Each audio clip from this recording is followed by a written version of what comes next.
जय श्री कृष्ण। राधे राधे। भगतजनों, आज हम सोमवती अमावस्या की व्रत कथा सुनेंगे। उससे पहले सोमवती अमावस्या होती क्या है वह जान लेते हैं। जो अमावस्या सोमवार को पड़ती है उसे सोमवती अमावस्या कहते हैं। इस दिन किया गया स्नान दान सब पर्वों में सर्वश्रेष्ठ माना जाता है।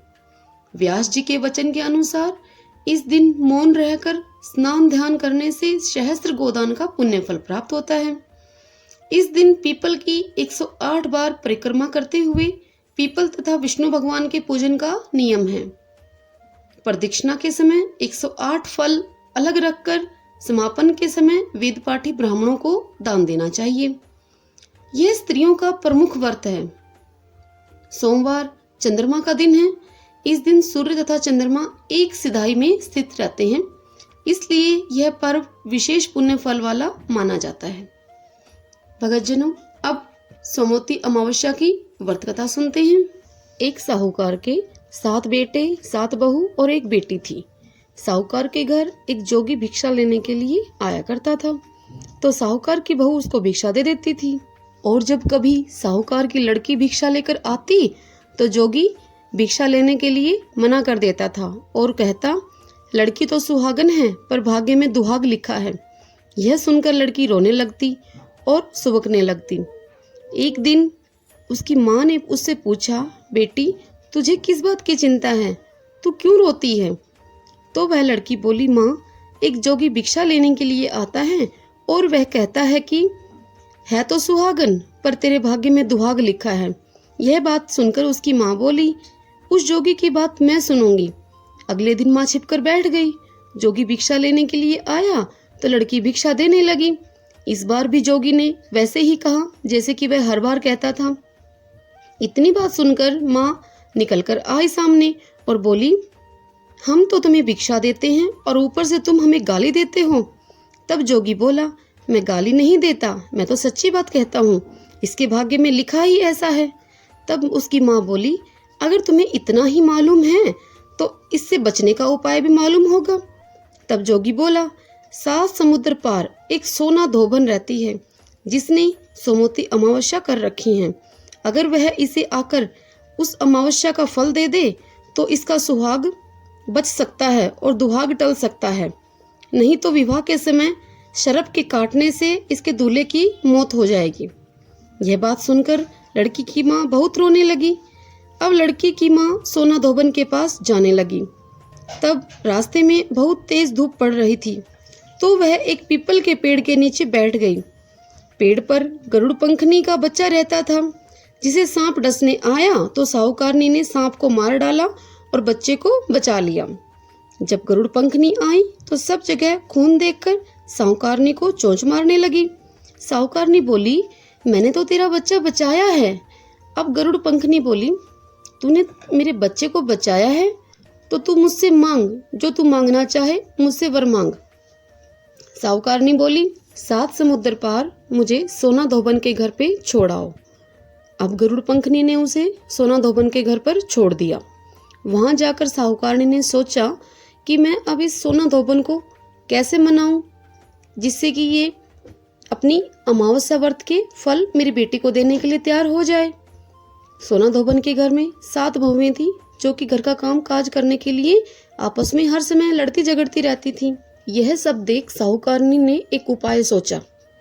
जब सोना धोबन के घर के सभी लोग सो जाते तो रात को साहूकारनी सोना धोबन के घर जाती और उनका सारा काम कर देती और दिन निकलने से पहले ही सोना धोबन के घर से बाहर निकल जाती। अब सारी बहुएं यही सोच रही थी कि हमारे घर का काम रोज कौन आकर कर जाता है, और वे इस बारे में आपस में भी एक दूसरे से कुछ नहीं कह सकती थी और ना पूछ सकती थी। एक दिन सोना धोबन ने बहुओं से पूछा, आजकल तुम आपस में लड़ती झगड़ती भी नहीं हो, क्या बात है? अब सारे घर का काम कौन करती है? तब बहुएं बोली, काम तो हमको ही करना है और हमको करना भी पड़ता है, लड़ाई करने से क्या फायदा? सोना धोबन ने सोचा, आज मैं देखूंगी कि कौन सी बहू घर का सारा काम करती है। और रात को उसने देखा कि एक औरत आई है और घर का सारा काम करके वह वापस जाने लगी तो सोना धोबन ने उससे पूछा कि तुम कौन हो, तुम्हें क्या चाहिए। साहूकारनी बोली, पहले वचन भरो। तब सोना धोबन ने उसे वचन दिया। अब साहूकारनी बोली, मेरी बेटी के भाग्य में दुहाग लिखा है, सो तुम चलकर सुहाग दे दो, क्योंकि तुमने सोमवती अमावस्या कर रखी है। सोना धोबन अपने बहू बेटों से बोली, मैं इस स्त्री के साथ इसके घर जा रही हूँ। अगर मेरे यहाँ से जाने के बाद तुम्हारे पिताजी मर जाएं, तो उन्हें तेल के कूपे में डालकर रख देना। अब वह साहूकारनी के घर पहुँच गई। साहूकारनी ने अपनी बेटी का विवाह किया। जब फेरे होने लगे तो सोना धोबन कच्चा करवा, दूध और तार लेकर बैठ गई। थोड़ी देर में सांप आया और वह उस दूल्हे को डसने लगा, तो सोना धोबन ने करवा आगे करके तार से सांप को बांध दिया। फिर क्या था, डर के मारे सांप मर गया।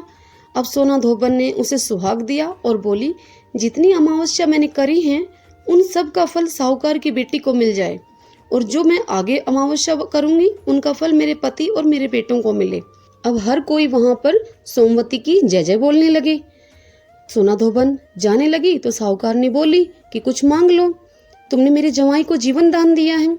तब वह सोना धोबन बोली कि मुझे कुछ नहीं चाहिए, और यह कहकर सोना धोबन वहां से चली गई।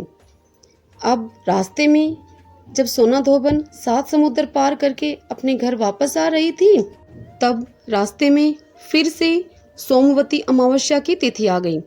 उसने पीपल के पेड़ के नीचे बैठकर सोमवती अमावस्या की कहानी कही और व्रत किया, और पीपल की उसने 108 फेरी लगाई।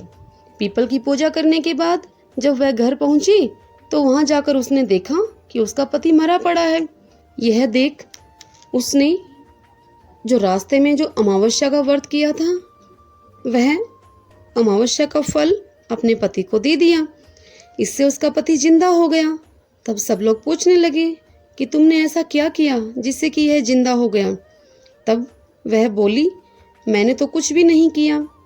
जब मैं घर वापस आ रही थी तो मुझे घर पहुंचने में कई दिन लग गए, और रास्ते में सोमवती अमावस्या तिथि आई थी, और उसमें मैंने सोमवती अमावस्या को व्रत रखा और सोमवती अमावस्या की कहानी सुनी और 108 फेरी पीपल की लगाई थी। इसी से ही मेरे पति के प्राणों की रक्षा हुई है और उनके प्राण वापस आए हैं। तब सारी नगरी में ढिंढोरा पिटवा दिया गया कि हर कोई सोमवती अमावस्या की पूजा करो और व्रत रखो और 108 पीपल की फेरी अवश्य लगाओ। हे सोमवती अमावस्या, जैसा साहूकार की बेटी को सुहाग दिया, सोना धोबन को सुहाग दिया, वैसे ही सबको देना। इस कहानी को कहते, सुनते, हुकारा भरते सबको सब देना। सोमवती अमावस्या की जय। भगतजनों, अगर आपको यह वीडियो अच्छा लगा हो, यह कहानी अच्छी लगी हो, पसंद आई हो, तो इस वीडियो को लाइक कीजिए और शेयर कीजिए। जय श्री कृष्णा। राधे राधे।